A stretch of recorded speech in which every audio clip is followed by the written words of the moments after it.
Helena Vasquez stood in chains before the great council chamber. The massive room stretched far above her head, filled with thousands of alien beings from across the galaxy. Their eyes watched her with cold judgment. Some had many eyes, others had none at all. Some breathed air like her, others lived in tanks of strange liquid. But they all shared one thing. They wanted her dead. The human ambassador kept her back straight despite the heavy metal restraints around her wrists and ankles. She had known this day would come. Earth had sent her here 3 years ago to speak for humanity. She had tried to build friendship between humans and the other races. She had failed. High Counselor Zeth Kar of the Zephyrian Empire rose from his floating throne. His blue skin glowed with ancient power markings. His voice boomed through the chamber without any machine to make it louder. The creature known as Helena Vasquez stands accused of the highest crimes, he announced. She has broken the sacred accord. Her species has spread beyond their allowed territory. They have built colonies on 17 worlds without permission. Murmurs rippled through the chamber. The crystalline Vorthak collective chimed their agreement in musical tones. The gas-dwelling Namari made hissing sounds that meant approval in their language. Helena tried to speak.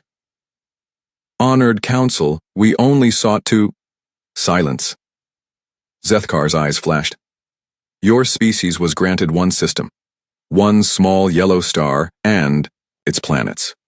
You were told to stay there until you proved worthy of expansion rights. Instead, you spread like a disease. The Vorthak representative spoke next. Its crystal body rang like bells as it moved.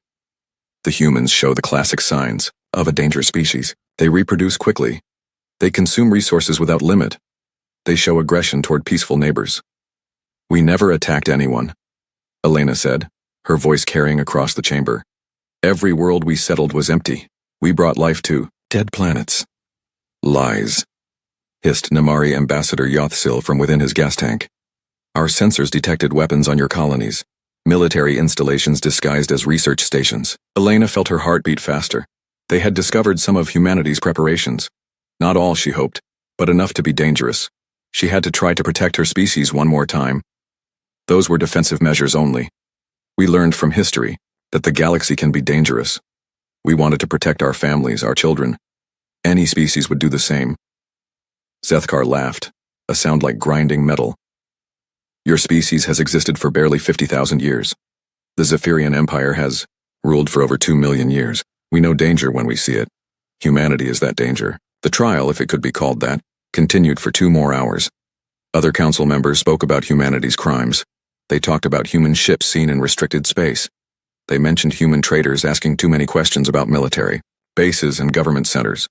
They listed every human colony and called each one a violation of galactic law. Helena defended her people as best she could. She spoke of human art, music, and literature. She told them about human kindness, how her species helped each other in times of need. She explained human curiosity, their desire to explore and learn. The council did not care. Finally, Zeth Kar stood for the last time. The judgment is clear. The human species represents a clear threat to galactic peace and order. They must be stopped before they can spread further. The ambassador will die as a warning to her people. Her homeworld will be placed under strict quarantine. Any human ship that leaves their system will be destroyed. Helena closed her eyes for a moment. She had known this would happen. Earth's leaders had prepared her for this possibility. She touched the small device hidden in her teeth. It was no bigger than a grain of rice, but it would send a signal that could change everything. Before you pass your sentence, she said, I want to say something to my people. Zethkar waved a dismissive hand. Speak your last words, human. Let the galaxy hear the pleading of a doomed species. Helena looked directly into the recording devices that broadcast across thousands of worlds. Every major planet would see this moment. Every species would witness what happened here. That was exactly what she wanted. My fellow humans, she began. They are going to kill me now. They call us dangerous. They call us a threat. They say, we must be stopped. Her voice grew stronger with each word. They are right to fear us. Confused whispers began in the chamber.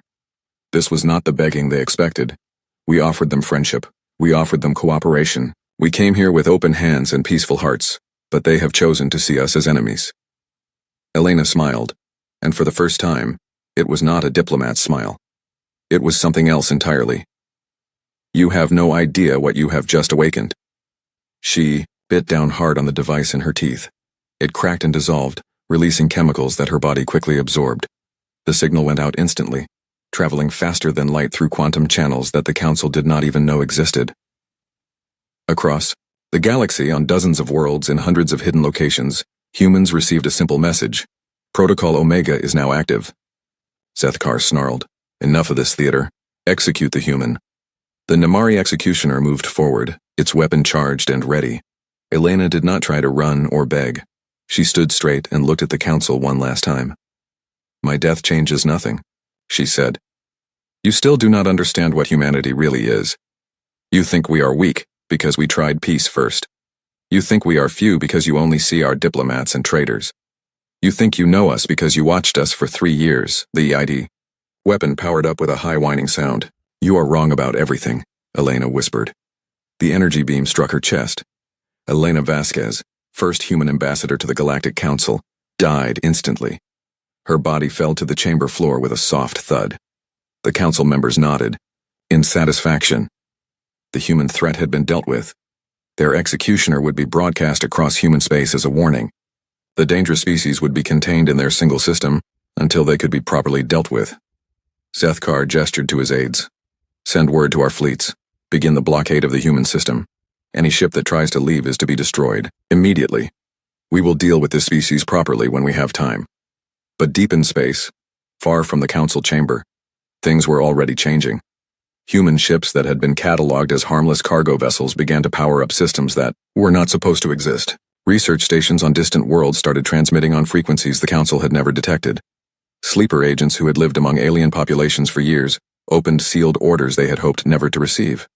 The signal Elena had sent was simple, but its meaning was clear to every human who received it. They have chosen war. Give them what they want. In the council chamber, the representatives were already turning to other business. The human problem was solved. They had more important things to discuss. They had no idea that Elena Vasquez had just started the countdown to the end of their galaxy.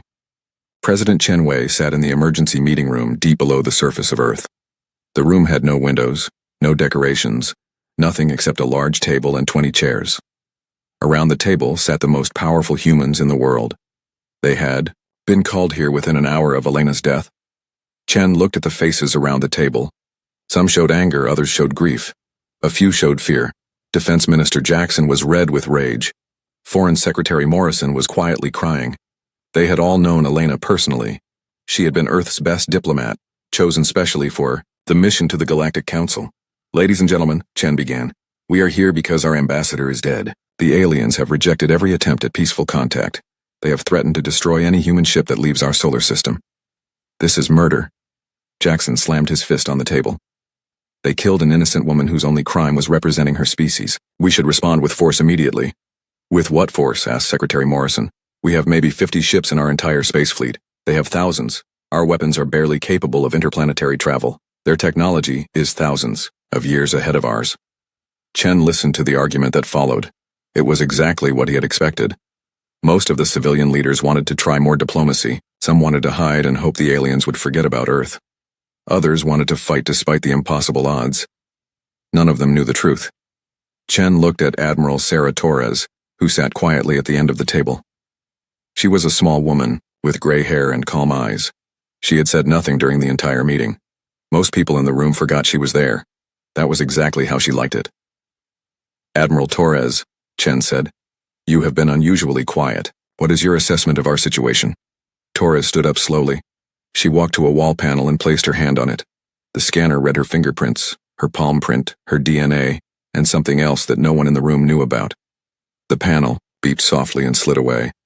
Behind it was another control panel covered in switches and buttons that no one recognized. Ladies and gentlemen, Torres said quietly, it is time you learned what humanity really is. She pressed a series of buttons. The lights in the room dimmed, and holographic displays appeared in the air above the table. The first display showed a map of human-controlled space. Everyone gasped. The map did not show one solar system. It showed over 200 systems, stretching across a third of the galaxy. Green dots marked human colonies, military bases, and research stations. Red dots showed alien military installations. Yellow dots showed alien government centers. This is impossible, whispered Secretary Morrison. We only have 17 colonies, and they are all in nearby systems. 17 official colonies, Torres corrected. What you are seeing now are our actual territorial holdings. Humanity has been expanding for 25 years. Every cargo ship and research vessel that left Earth carried teams of colonists and soldiers. Every scientific mission was actually a military scouting operation. Foreign Secretary Morrison stared at the display. But the aliens knew about our colonies. They said so at Elena's trial. They knew about the ones we wanted them to find, Torres replied. We built obvious colonies with obvious defenses. We let them discover 17 settlements that looked like normal human expansion. Meanwhile, we built 183 hidden bases and systems they never thought to check. President Chen leaned forward. He had known some of this, but not the full extent. Admiral, explain to everyone what we have been doing for the past 25 years. Torres pressed another button. The display changed to show human military assets. The numbers were staggering. Operation Deeproot began the day after first contact with alien life, Torres explained. We knew this day would come. We knew that. When aliens found Earth, they would either accept us as equals or try to destroy us. We prepared for both possibilities. She pointed to clusters of red dots near alien worlds. Every major alien planet has been mapped. Every military base, every government center, every important facility. We know their defensive capabilities, their fleet positions and their supply lines. We have been watching them while they thought they were watching us. Defense Minister Jackson looked confused, but Elena went to them peacefully. We tried diplomacy first. Elena's mission was genuine, Torres said. We hoped for peace. Elena hoped for peace. But she also knew that if diplomacy failed, her death would trigger our backup plan. Torres pressed another button. A new display appeared showing human agents scattered across the galaxy. For 20 years, we have been placing our people in alien societies. They work as traders, researchers, mechanics, servants. The aliens see them as harmless humans trying to make a living. In reality, they are deep cover operatives. They have been gathering intelligence, mapping targets, and preparing for this moment. The room fell silent. Finally, Secretary Morrison spoke in a whisper. How many agents do we have out there? 12,000, Torres replied. Each one trained for 20 years for this mission. Each one equipped with weapons and equipment that alien scanners cannot detect. Each one ready to activate on my signal. President Chen stood up. Admiral, what exactly are you asking us to authorize? Torres looked at each person in the room. Elena's death signal activated Protocol Omega. Our agents are awaiting orders. Our hidden fleets are powering up. Our secret bases are preparing for war. The question is simple. Do we give the aliens what they want? What they want? Asked Morrison. They want to see humanity as a dangerous, aggressive species, Torres explained. They want to believe we are a threat to galactic peace. They want to justify destroying us by making us into monsters. Her voice grew cold. I suggest we give them exactly what they expect. The display changed one more time. Now it showed detailed battle plans, strike coordinates, and timetables. The scope was breathtaking.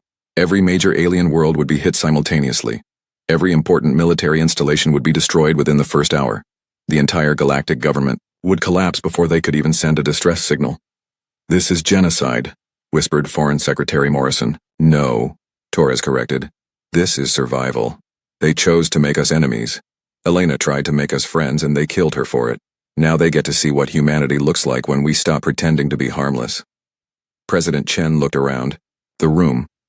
Every face showed shock, fear, or awe. These were good people, peaceful people. They had spent their careers trying to build a better world through diplomacy and cooperation. Now they were being asked to authorize the destruction of entire civilizations. How long do we have to decide? Chen asked. The signal has already been sent, Torres replied. Our agents received their activation codes when Elena died. They are waiting for final strike authorization. If I do not send the abort code within 6 hours, they will assume Earth has been destroyed and proceed with full operational parameters. Chen felt the weight of his species' future on his shoulders. And if we send the abort code? We wait for the aliens to come and kill us all, Torres said simply. They have already decided we are too dangerous to live. Elena's execution was their declaration of war. The only question now is whether we fight back or die quietly. The room fell silent again. Chen looked at each person around the table. He saw fear in their eyes, but also determination. They were leaders of Earth, and Earth was in danger. All in favor of authorizing Protocol Omega, Chen said quietly. Every hand went up. Torres nodded and walked back to her control panel. She entered a long code, placed her hand on a scanner, and spoke clearly into a microphone. Authorization Alpha 77. Execute Protocol Omega. Full strike authorization granted. May God forgive us all. Across the galaxy, 12,000 human agents received a simple message. The hunt begins now. Captain Thex Mori of the Zephyrian Defense Fleet was drinking his morning nutrition fluid when his world ended. He was on the bridge of the flagship Eternal Glory, orbiting high above Zephyr Prime. The massive warship was over 2 kilometers long and carried enough weapons to destroy small moons. Around it floated the pride of the Zephyrian Fleet, 48 heavy cruisers, 112 destroyers, and over 300 smaller ships. It was the most powerful defensive force in the known galaxy. Nothing could threaten the Zephyrian homeworld while this fleet protected it. That was what Thex Mori believed until the human cargo ship opened fire. The ship had been sitting in space for 3 days, waiting for permission to dock at the commercial station. Its registration showed it as the merchant vessel Happy Trader, carrying grain and manufactured goods from human space.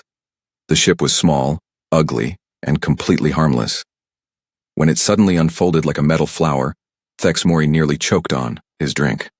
The cargo sections fell away, revealing massive weapon systems. The ship's length tripled as hidden sections extended. Armor plating slid into place, covering sections that had looked like simple storage areas. Within 60 seconds, the harmless merchant ship had become a battleship larger than anything in the Zephyrian fleet. All ships target that human vessel. Thex Mori shouted into his communicator, fire at will. But before his ships could respond, the human ship fired first. Beams of energy more powerful than anything the Zephyrians had ever seen lanced out from the transformed vessel. Each beam struck a Zephyrian warship and cut completely through it. Armor that was supposed to stop planet-killing weapons offered no protection at all. 12 Zephyrian cruisers died in the first salvo. Impossible, whispered Thex Mori. Those weapons do not exist. No species has that kind of power. His weapons officer looked up from his station, face pale with fear. Captain, I am detecting 17 more human ships in our sensor range. They are all powering up similar weapons. 17 ships cannot defeat a fleet of over 500, Thex Mori snarled. Continue the attack. But even as he spoke, more human ships were revealing themselves. What had looked like asteroid mining operations suddenly sprouted weapon turrets. Space stations that were supposed to be processing plants opened hidden launch bays and released swarms of fighters. Even the small research satellites that humans had scattered throughout the system began firing missiles. The Zephyrian fleet had been surrounded for months without knowing it. The battle, if it could be called that, lasted exactly 11 minutes and 43 seconds. When it was over, the mighty Zephyrian defense fleet was nothing but debris floating in space. Only Captain Thex Mori's ship survived, and only because the humans wanted someone left alive to deliver a message. A transmission came from the lead human ship. The face that appeared on Thex Mori's screen was calm and professional. The human looked like any other member of their species, 2 eyes, small mouth, brownish skin. But there was something in those eyes that made Thex Mori's blood freeze. Captain Thex Mori, the human said in perfect Zephyrian language. I am Commander Sarah Kim of the Terran Defense Force. You are alive because we need you to carry a message to your government. What? What do you want? Thex Mori managed to ask. We want you to remember that you started this, Commander Kim replied. Your people executed our ambassador. Your people declared war on humanity. Now you get to see what war with humans actually means. The transmission ended, and the human ships began to move toward Zephyr Prime itself. Similar scenes were playing out across the galaxy. On Vorthak Collective Worlds, the crystalline beings watched in horror as their orbital defense platforms were destroyed by weapons they had never seen before. The humans had somehow learned to disrupt the harmonic frequencies that held Vorthak technology together. Their ships fell apart like musical instruments with broken strings. In the gas clouds of Nemari space, the floating cities that housed millions of beings began to fall from the sky. Human ships fired strange weapons that changed the chemical composition of the gases that kept the cities aloft. Within hours, proud civilizations that had existed for thousands of years crashed into the crushing depths of their gas giant worlds. But the humans did not just attack military targets.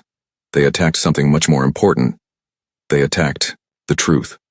Every alien communication system in the galaxy suddenly began broadcasting the same thing. Videos, documents, and recordings that the Council had kept secret for centuries. The galaxy watched in shock as evidence of Council crimes spread across every planet. The Zephyrian Empire had been secretly poisoning the atmospheres of younger species worlds to keep them weak and dependent. The Vorthak Collective had been stealing technology from member species and claiming it as their own. The Nemari had been using their gas processing abilities to create deadly weapons. then selling them to both sides of conflicts to keep wars going longer. The Council had been doing these things for over 1,000,000 years, and now everyone knew. On the industrial world of Kethva, the local population rose up against their Zephyrian governors after learning that their children had been deliberately infected with diseases to keep them from growing too intelligent. On the crystal world of Harthak, the Vorthak had been draining energy from the planet's core to power their war machines, slowly killing the world that billions called home. The evidence was overwhelming, and it had all come from human sources. Dr. Elena Vasquez had not been Earth's only representative to the galaxy. For 20 years, human intelligence agents had been collecting proof of every Council crime. They had waited for the right moment to release it all at once. That moment was, now Admiral Torres sat in her command center on Earth, watching reports flood in from across the galaxy. Her screens showed burning Council worlds, surrendering alien fleets and civilian populations turning against their governments. Phase 1 is complete, reported her aide. All primary military targets have been neutralized. Council fleet strength has been reduced by 87% in the first 4 hours. And the information campaign? Exceeding expectations. We are receiving surrender requests from 43 independent systems. 17 Council member species have declared independence and are requesting human protection. Torres nodded. It was going exactly as planned. Humanity had studied the galaxy for 25 years. They knew every weakness, every hidden resentment, every secret that could destroy the Council's authority. The aliens had thought they were fighting a primitive species that had barely learned to travel between stars. Instead, they were fighting a race that had turned warfare into a science and politics into a weapon. What are our casualty reports? Torres asked. Minimal. We have lost 12 ships and approximately 300 personnel.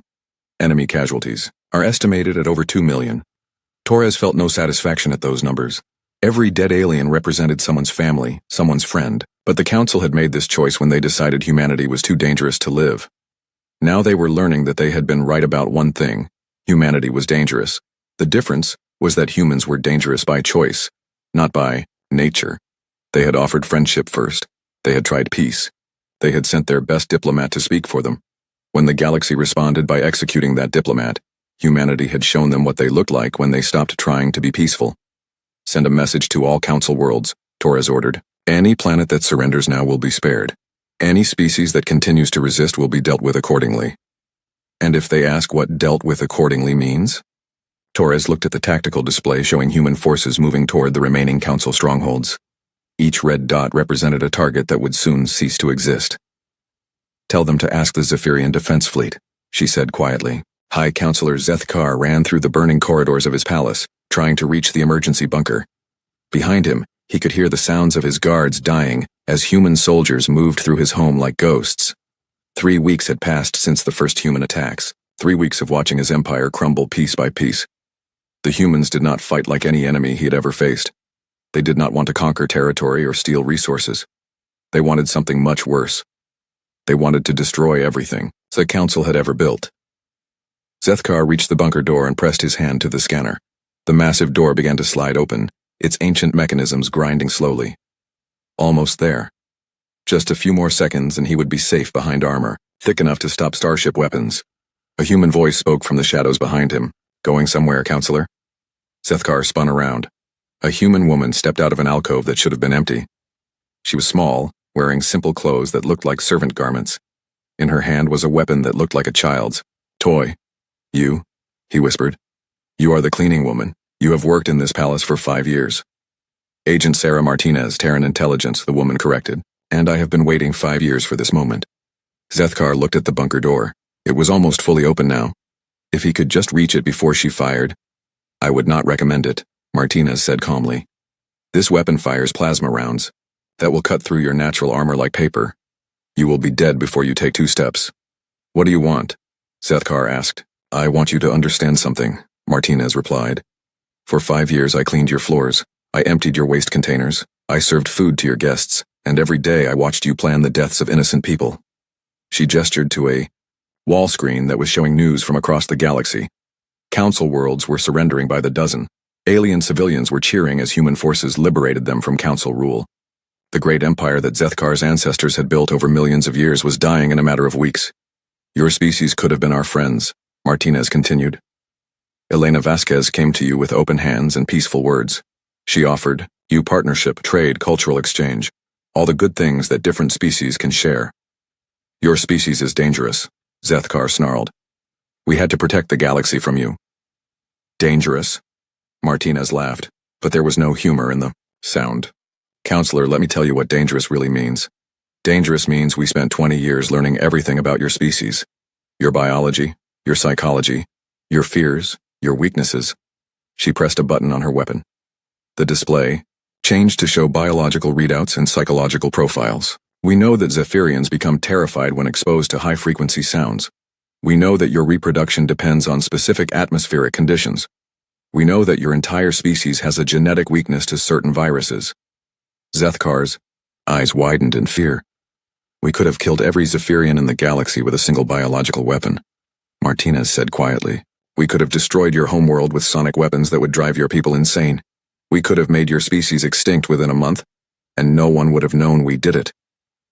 Then why have you not done it? Zethkar whispered. Because we are not monsters, Martinez replied. We are human. When someone attacks us, we defend ourselves, but we do not commit genocide unless we have no other choice. She moved closer, and Zethkar could see something in her eyes that frightened him more than her weapon. But you made a mistake, Counselor. You killed Elena. She was not just our ambassador. She was our conscience. She was the voice that reminded us to be better than our enemies. The weapon powered up with a soft humming sound. Now that voice is gone. And you are about to learn what humanity looks like when we stop listening to our conscience. Similar conversations were happening across the galaxy. On every council world, in every government building, and every military base, humans who had been hiding in plain sight for years were revealing themselves. They were not just soldiers and spies. They were teachers, doctors, mechanics, cooks, clerks. They had been living among the aliens, learning their secrets, gaining their trust. Now they were using that trust to destroy everything the council had built. On the Vorthak homeworld, a human researcher named Dr. James Chen walked into the central resonance chamber that controlled all Vorthak technology on the planet. For 3 years he had worked as an assistant to the chief harmonic engineer.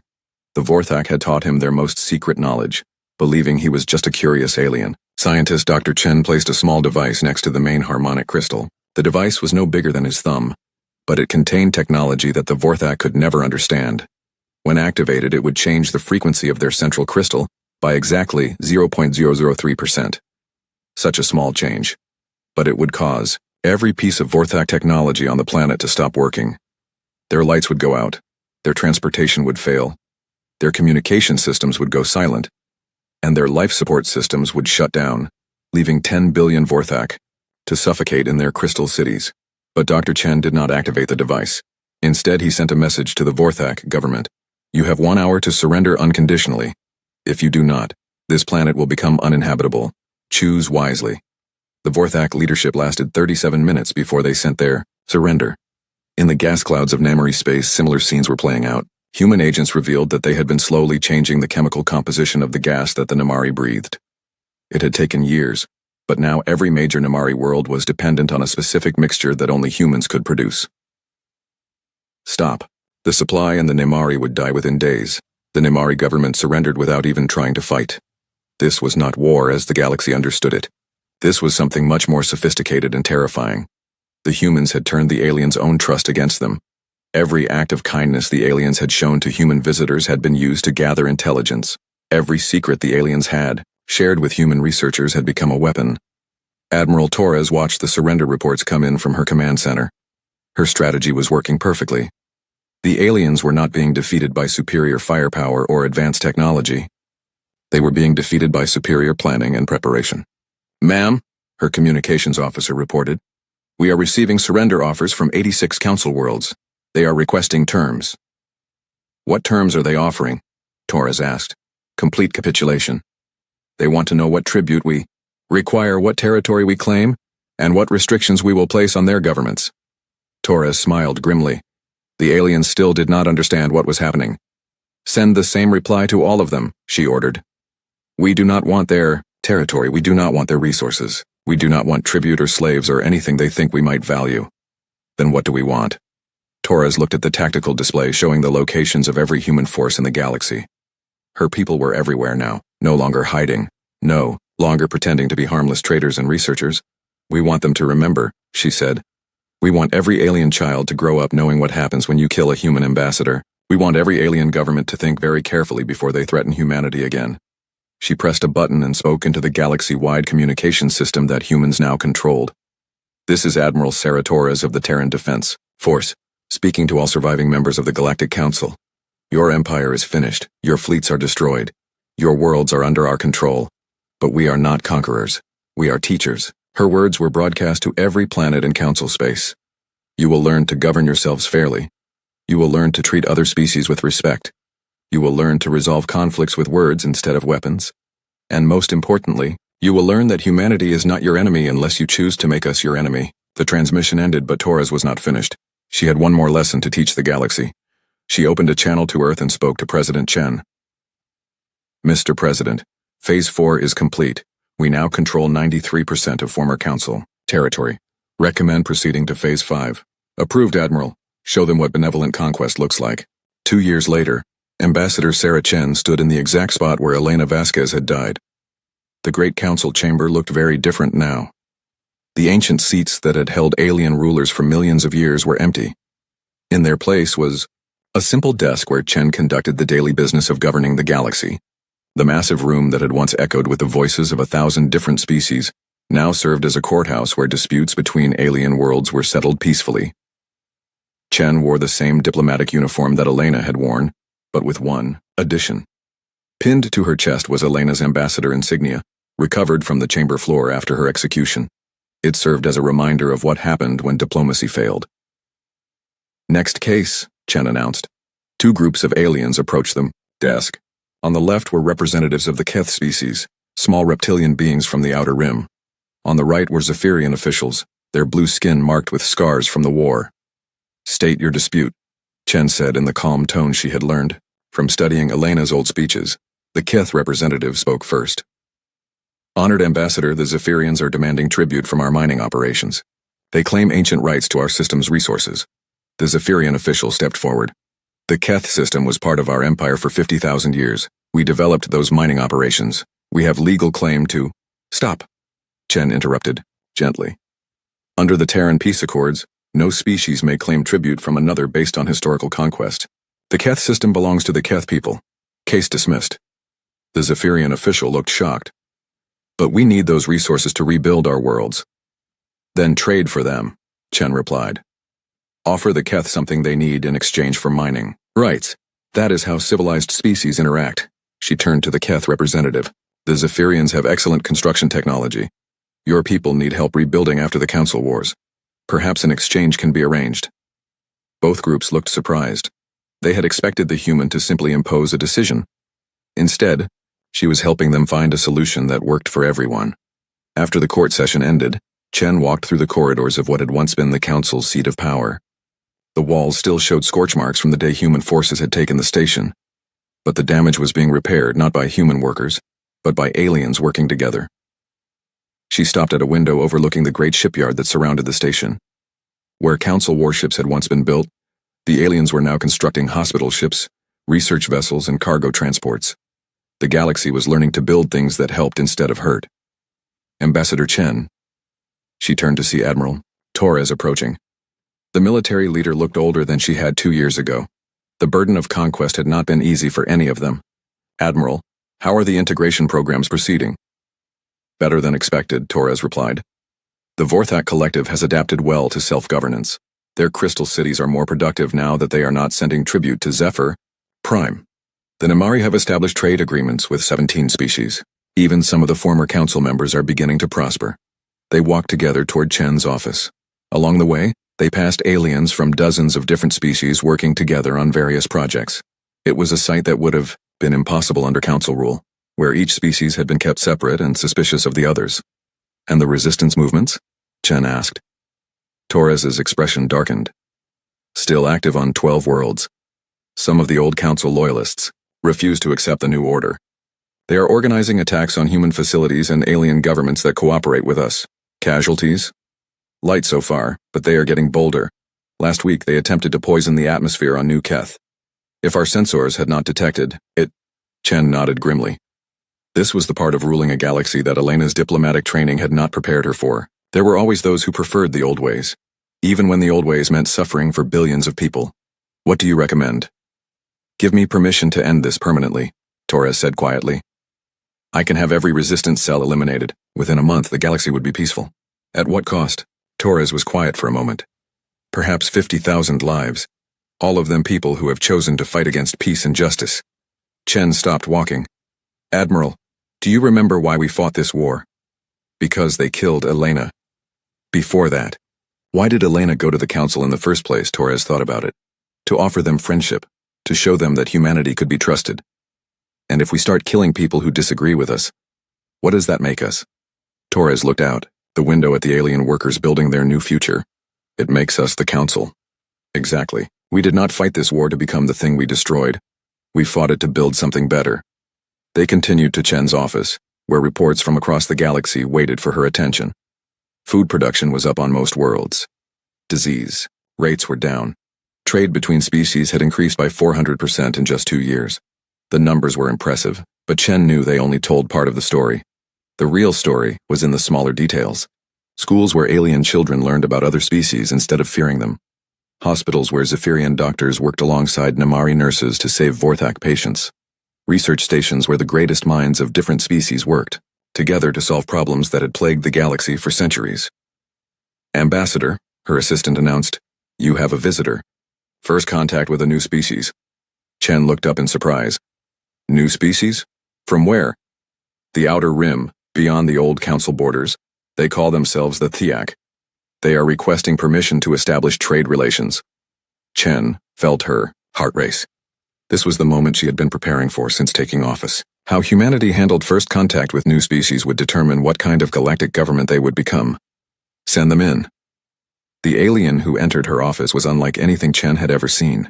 It looked like a cross between a spider and a tree, with bark-like skin and multiple limbs that ended in delicate manipulator organs. Its voice was like wind through leaves. Honored Ambassador, the being said, I am Speaker Velthon of the Thiak Confederacy. We have heard much about the new rulers of this galaxy. We come to learn if the stories are true. What stories have you heard? Chen asked carefully.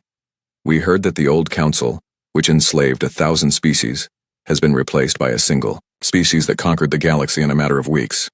We heard that these new rulers execute anyone who opposes them and force the survivors to work in slavery. Chen felt cold. If that was how humanity was being seen by species beyond their borders, everything they had worked for was meaningless. Those stories are not accurate, she said. May I show you what we have actually built here? She activated a holographic display that showed the current state of former council space. Every world was color-coded to show its status. Green meant prosperous and peaceful. Yellow meant recovering but stable. Red meant still experiencing problems. The display was mostly green and yellow. As you can see, most of our worlds are doing better now than they were under council rule. Would you like to visit some of them and see for yourself? Speaker Velthon studied the display with several of its eyes while keeping others focused on Chen. You would allow us to travel freely through your territory, to speak with your subjects without supervision? They are not our subjects, Chen corrected. They are our neighbors. And yes, you may speak with anyone you wish. We have nothing to hide. The alien was quiet for a long time. Finally, it spoke again. The council would never have made such an offer. They controlled information as tightly as they controlled resources. If you are willing to let us see everything, perhaps the stories we heard were wrong. Chen stood up and walked to the window. Outside, the galaxy continued its work of rebuilding itself into something better. Speaker Velthon, I want you to understand something. 2 years ago, this galaxy was ruled by fear. Fear of other species, fear of change, fear of anything different. Billions of people lived in poverty while a few rulers enjoyed wealth and power. She turned back to face the alien visitor. We did not conquer this galaxy to rule it. We conquered it to free it. Every species that was oppressed under council rule now has the chance to govern itself. Every world that was exploited now keeps its own resources. Every person who was treated as property now has rights that no government can take away. And if we choose not to join your Terran hegemony? The alien asked. Chen smiled, and for the first time since taking office, it was entirely genuine. Then you go home to your people and continue living your lives as you choose. We will not force anyone to join us. We will not threaten anyone who prefers independence. We offer friendship to those who want it and respect to those who do not. She walked back to her desk and picked up Elena's insignia. This belonged to our first ambassador to the galaxy. She came here offering peace and friendship. She was executed for her efforts. We could have responded with revenge and hatred. Instead, we chose to build the galaxy she dreamed of. Speaker Velthon looked at the insignia, then at Chen's face. May I ask you one more question, Ambassador? Of course.